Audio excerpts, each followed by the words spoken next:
Magic the Gathering has recently released Bloomburrow, a plane unlike anything we'd seen before. Talking animals, mouse folk, rabbit folk, otter folk, badger folk, squirrel folk, whatever folk you may want in animal form. A world where every creature walked on two legs, wore clothes, and lived in villages with names like Goodhill and Three Tree City. Try saying that one 3 times fast. This wasn't Redwall. This wasn't Watership Down. This was Magic the Gathering doing something bold yet adorable. Animal folk wielding swords, frog folk casting spells, a mouse folk baker named Mabel Whipplepop who would become the hero Valley needed. But beneath the cozy village aesthetic and the charming art style, Bloomborrow told a serious story. Calamity beasts, massive elemental creatures like Maha the Night Owl and the Floodgar attacked settlements across the plain. A conspiracy involving a stolen egg, a mad king's ambition, and even a planeswalker, Raw Zarek, transformed into an otterfolk searching for Jace Beleren while a dragon called the Stormhawk threatened everything. This is the complete story of Bloomburrow. The lore, the characters, the plot from beginning to end. If you're interested in more videos like this, hit that like button and subscribe. Comment down below your favorite card from the set. I would love to hear what you guys have to say. Let's dive into the complete lore behind the story of Bloomburrow.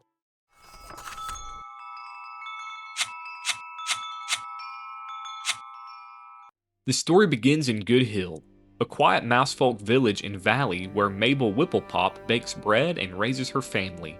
She has a husband named Clem, a daughter named Rosalind, 2 young sons, Pip and Foggy.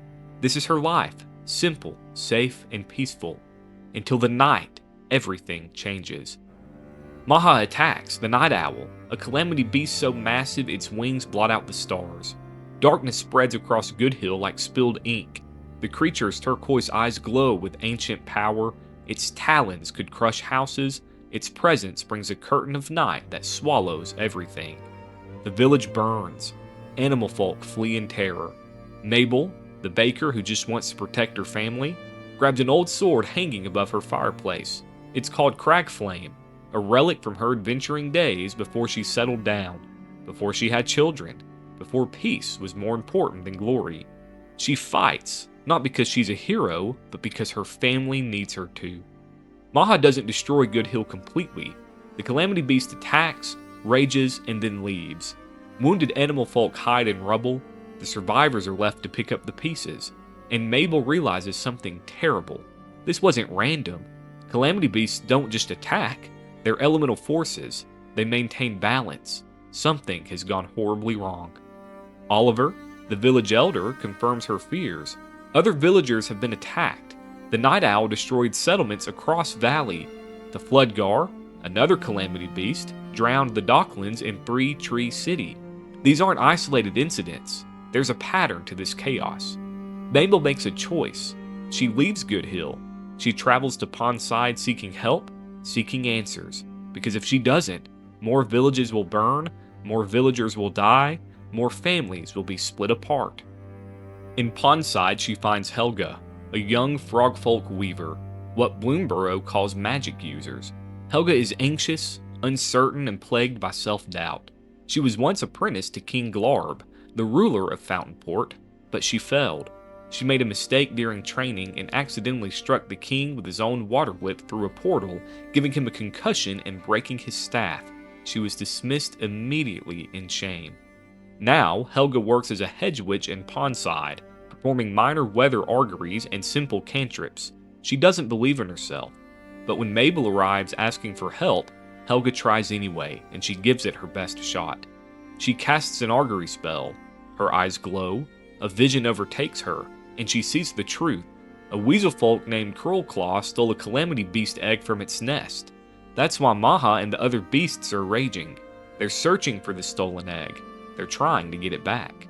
Helga's vision shows Curlclaw's path. He's heading to Three Tree City. Mabel and Helga set out together, a baker and a felled weaver, 2 animal folk who have no business being heroes, but they're all the Valley has. Three Tree City is the largest settlement in Valley, built into and around 3 massive ancient trees whose roots form natural districts. The Trunk District is at the center, the docklands below, still recovering from the Floodgar's attack, and the Canopy district above, where the wealthiest animal folk live among the branches. Mabel and Helga arrive and begin asking questions. They learn Curlclaw leads a mercenary company called the Dire Shades. He was hired for a job. He stole the egg, but who hired him, and where is he now? Their investigation leads them to Coffee, a squirrel folk lorekeeper, one of the scholars who maintain Valley's history and knowledge. Coffee is part of a secret society of lorekeepers who have been tracking the Calamity Beast situation. He confirms Helga's vision. Curlclaw stole the egg. The lorekeepers have been trying to find it. Coffee performs a spell using a map and a strand of Curlclaw's fur. The magic creates an image of the weasel folk, scarred, dangerous, and carrying something wrapped in cloth. The spell shows his general direction, but not his exact location. He's moving, heading somewhere very specific. But finding Curlclaw isn't enough. They need help. Mabel and Helga can't face a mercenary company all on their own. Enter the striped rapscallions, Gev, a lizard folk warrior who wields twin fire maces, and Hugs, a massive badger folk whose size and strength make him a walking siege weapon.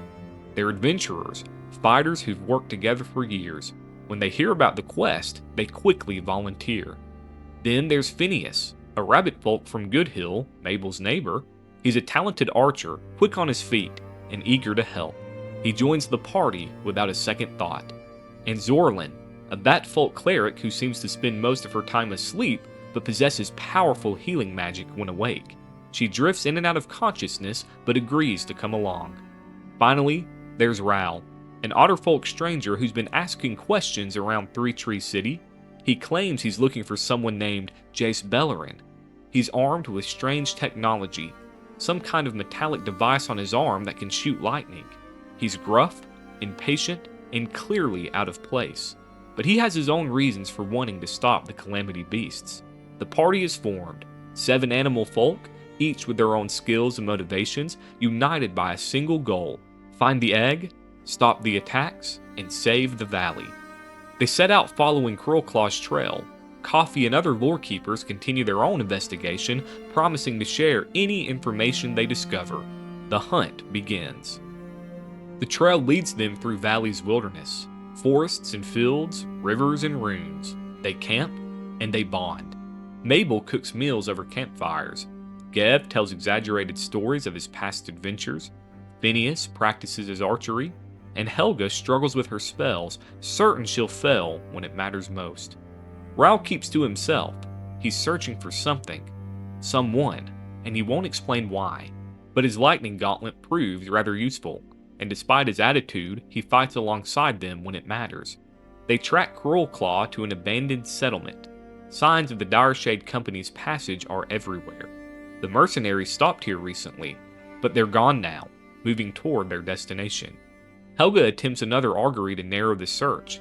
The spell is difficult, complex. She's never successfully cast it before without guidance, but Mabel encourages her, believes in her, tells her that she can do it. Helga tries again. The magic flickers, her concentration wavers, but then it works. Her eyes glow with reflected light. The vision follows. Fountainport. Curlclaw is taking the egg to Fountainport. But there's something else in the vision, something that disturbs Helga deeply. She sees King Glarb, her former mentor, and she sees him waiting for the egg. This isn't just Curlclaw's theft. This is a conspiracy that goes all the way to the top. The party changes course, heading for Fountainport, the city built on water, the jewel of Valley, ruled by the Frogfolk King. They don't know what they'll find there. They don't know if they can trust anyone, but they have to try. As they travel, Ral grows more agitated. He's been searching for clues about this Jace Bellerin everywhere they go. He asks locals, he investigates runes, he seems to be looking for signs of something that doesn't belong in Valley, something from outside. The others notice his strange behavior but don't press him on it. They have their own mission to focus on. They arrive at Fountainport as the sun sets, casting golden light across the massive 3-tiered city of water and stone. Fountainport is magnificent, 3 tiers stacked like a wedding cake, each separated by pools of magically suspended water. The lowest tier houses, the Tadpole Harbor District, bustling with trade and celebration. The middle tier contains elegant homes and businesses. The top tier holds King Glarb's throne room, crowned by the famous Lily Fountain, a carved stone flower from which water magically spouts into the sky. The party enters the city cautiously. They need to find Cruelclaw and the egg, but Helga's vision showed King Glarb involved. Can they trust the king? Should they confront him directly? Before they can decide, they're ambushed. Cruelclaw's mercenaries, the Direshade Company, ambushes them in the market district. A dozen fighters, well armed and coordinated. The battle erupts in chaos. Mabel draws Cragflame. The sword ignites, flames wreathing the blade. She fights with the skill of someone who never truly stopped being a warrior, just took a long break. She blurs between opponents, her movements impossibly fast, striking and vanishing before counterattacks can even hit her. Gev and Hugs fight as a team. Gev leaps off Hugs' shoulders, swinging his fire maces in deadly arcs. Hugs punches through shields and armor with raw strength. Phineas fires 3 arrows at once, each finding their target. His speed is incredible. He dodges attacks, repositions, and keeps firing his arrows.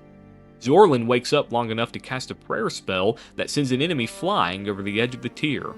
Rahl unleashes lightning from his gauntlet. Bolts arc between enemies, dropping them in smoking heaps.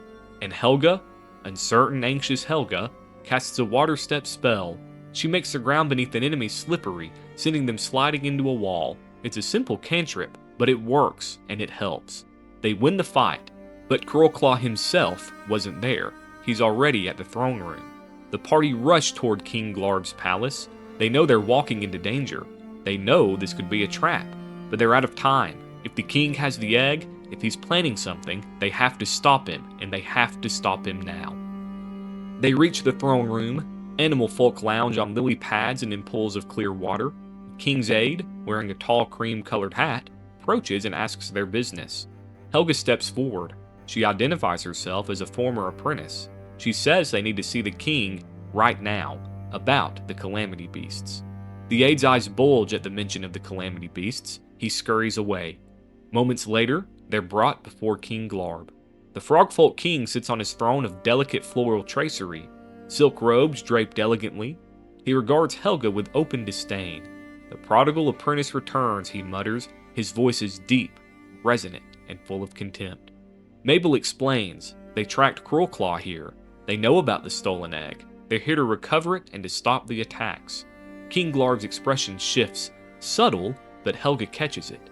She follows his gaze to a partition beside the throne. Behind it, something is glowing with powerful magic. Mabel continues talking.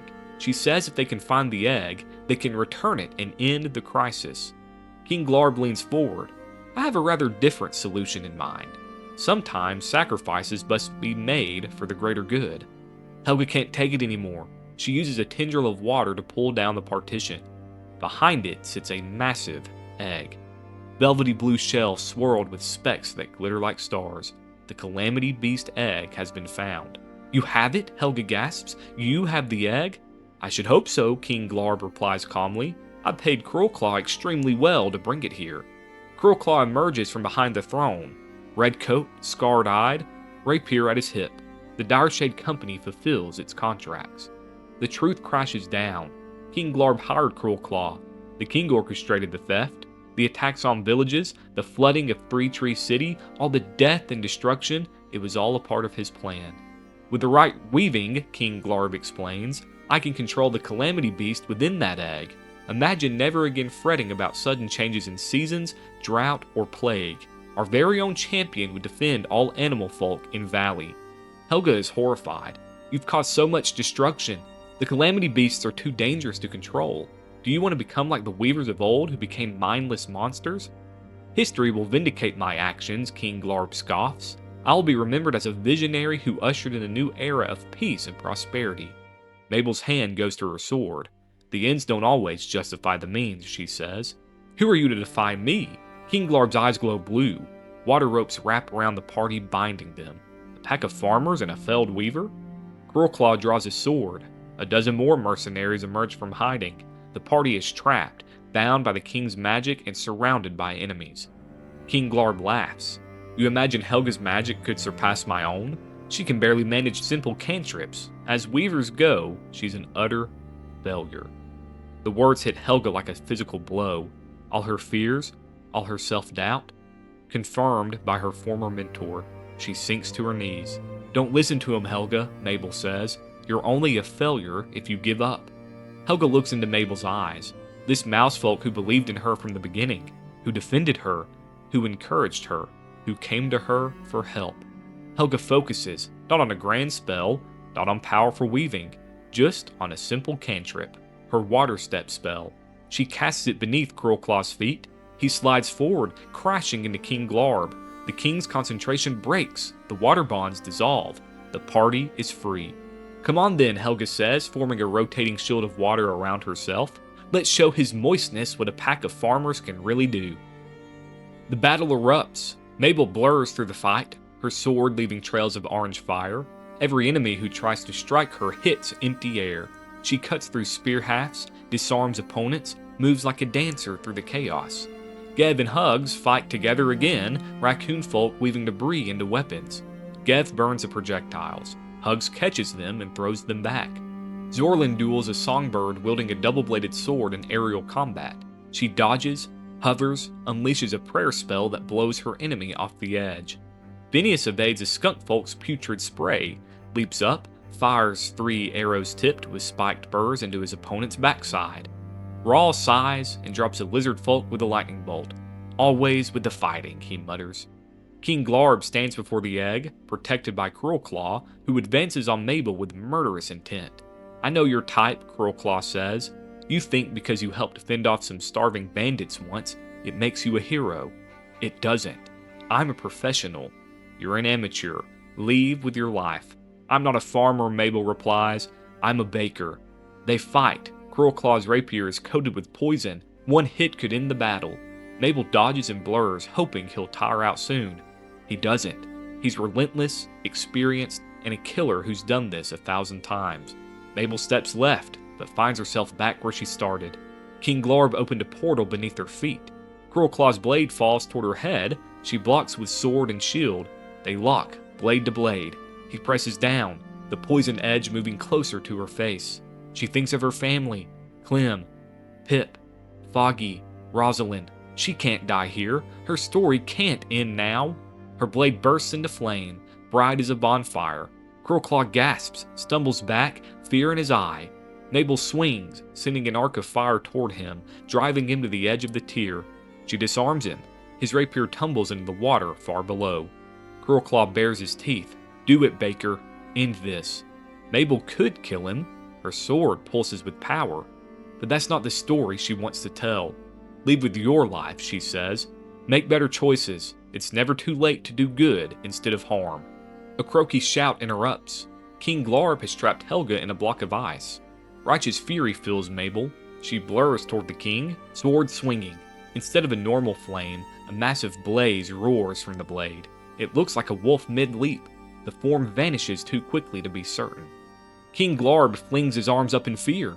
Mabel reaches Helga and jams her flaming blade into the ice, melting it instantly. Shivering, Helga stands. King Glarb recovers his composure. He forms the water beneath his feet into a platform that lifts him into the air. He gestures, streams of water arcing out like fishing line, hooks ready to snare them all. Above him, storm clouds gather. "If you only possessed some true vision," King Glarb bellows, "we could have celebrated the birth of a new valley together." "A valley of bones and ashes," Helga screams back. The clouds darken. The wind shifts from breeze to frenzy. "You tracked him here?" King Glarb asks. "Does anyone else know of this?"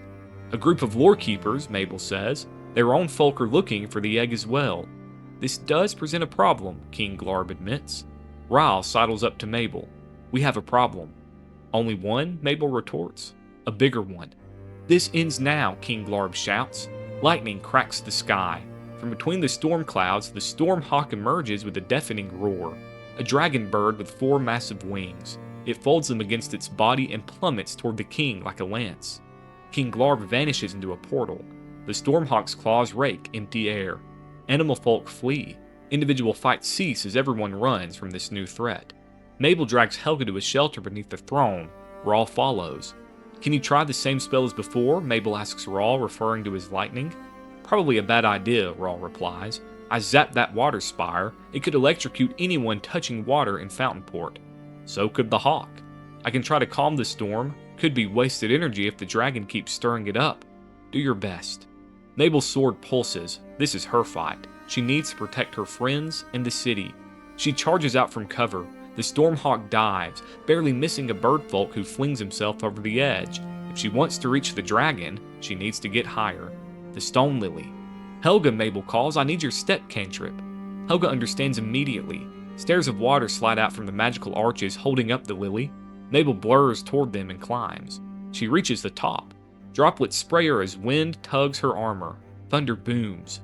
Mabel raises her flaming blade, daring the Stormhawk to attack. It swoops, talons extended. Mabel prepares to fight or die. A shriek rents the air. The dragon bird tumbles sideways, struck by a new arrival. Maha, the night owl, trailing a curtain of darkness. Blue-black ribbons streaked with glittering stars split the gray clouds. The two enormous raptors are evenly matched, but Maha seems to predict the hawk's movements, guiding them with practiced maneuvers. Its glowing turquoise markings blur into streaks of twilight. Foul weather gives way to clear night. Maha's talons close on the Stormhawk's tail feathers, wrenching one free. The dragonbird's roar rises in pitch. Surprise or pain, we're not sure. It beats its four massive wings and soars into the star-strewn sky. Soon it disappears, taking all remnants of storm with it.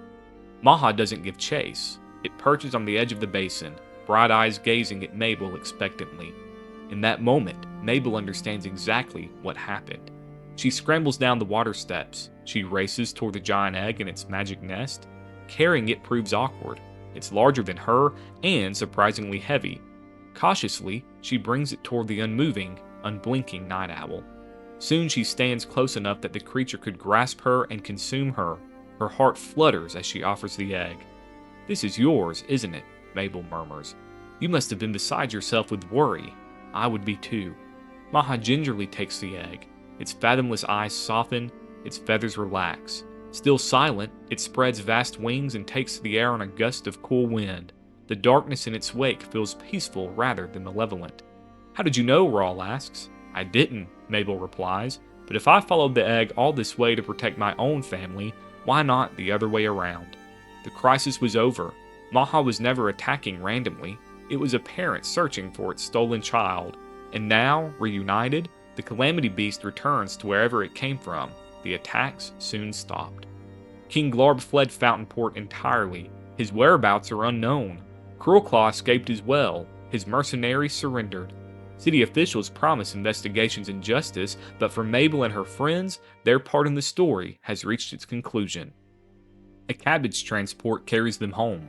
The construct bobs along the main roads on its spider-like legs, big enough to fit even Hugs comfortably. Rawl finds it unsettling. Phineas is happy to go home. Gev adds another accomplishment to his list, and Zorlin sleeps. Helga stares pensively at the passing scenery. Mabel asks Rawl about his own quest. "I'll see you home," Rawl replies. "From there, I'm not sure. I have to tell people about that wayward dragon." They arrive at Goodhill near the second sunset. Animal folk line the roads, waving, cheering, treating their arrival as an impromptu parade. The sign reads, "Welcome back, Mom," with "and everyone else" scrawled below. Pip and Foggy fling themselves at Mabel. Clem and Rosalind wait at the door. The family embraces. Oliver delivers another speech. Tables are laid with food. Rosalind brings out strawberry rhubarb muffins and sunflower seed scones with cherry jam. The village celebrates. Helga stands apart, still a stranger.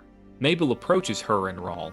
"You should eat," Mabel says. "Will you return to your parents now?" Helga hesitates. "I thought maybe I could stay here, as a hedge witch, to do weather auguries and cantrips." "You'll have to become accustomed to hearing the word hero on your birthday," Mabel says with a smile. "Me? A hero?" Helga's anxious expression shifts to genuine joy. "I'm leaving," Rawl says brusquely. "Bellerin clearly isn't here." "Perhaps not," Mabel says, "but then at least you'll have a muffin." Before he can retort, Helga gasps. Her eyes glow. The voice that spills from her mouth sounds distant, as if from the bottom of a pond. "The kings in the dark will return. The mage in blue will bring about the end." The light leaves her eyes. "What kind of muffins?" Rawl huffs a laugh. "I stand corrected." "The kings in the dark," Mabel murmurs uneasy. "What does that mean?" It means I have a new question to answer. Rawl begins to walk away. Mabel stops him. She gives him a pair of iron sap buttons embossed with holly leaves. For you and your family. You'll always be welcome here, Mabel tells him. Perhaps we'll journey together again. Stranger things have happened. Can't say I've loved having a tell, though. Rawl vanishes in an explosion of lightning sparks. Pip and Foggy stare in shock. Did that otterfolk just disappear? Mabel knows he did something else entirely. Rawl wasn't an otterfolk at all. He was a planeswalker. Rawl Zarek, transformed by Bloomburrow's nature into an animal form. He came searching for Jace Beleren, another planeswalker. The Stormhawk wasn't a Calamity beast. It was a dragon from outside Bloomburrow, another piece of the larger mystery. But her children don't need to know that. Not yet. Come near to me, my little mischief makers, Mabel says, gathering her children close. They rejoin Clem and Rosalind, snuggling together as the party continues. The sun sleeps and the moon awakens. A shooting star blazes across the blackberry sky like a wish granted. Mabel is home, safe, and her family is whole. And somewhere in the distance, Helga begins her new life as Goodhill's hedge witch, the failed apprentice who became a hero. Bloomburrow tells a story about unlikely heroes, a baker who became a warrior, a failed weaver who learned to believe in herself, and a group of strangers who became friends. But it also planted seeds for something larger. The Stormhawk wasn't a Calamity beast, it was a dragon from outside Bloomburrow. Rawl Zarek wasn't an otterfolk, he was a planeswalker transformed by the plane searching for Jace Beleren. And Helga's prophecy, the mage in blue will bring about the end, pointed toward the Dragonstorm arc that would continue through Tarkir and beyond. Valley is safe, the Calamity beasts have returned to balance, and a mousefolk baker sits with her family knowing she made a difference. Sometimes that's all the heroism needs anyway. If you like this video, don't forget to show support by liking and subscribing. Comment down below your favorite character from Bloomburrow. Is it one of the main ones? Is it a more obscure character? Let me know in the comment section. Also, what plane and storyline would you like us to cover next? Looking forward to the next video. Hope to see you there. We'll dive in again soon.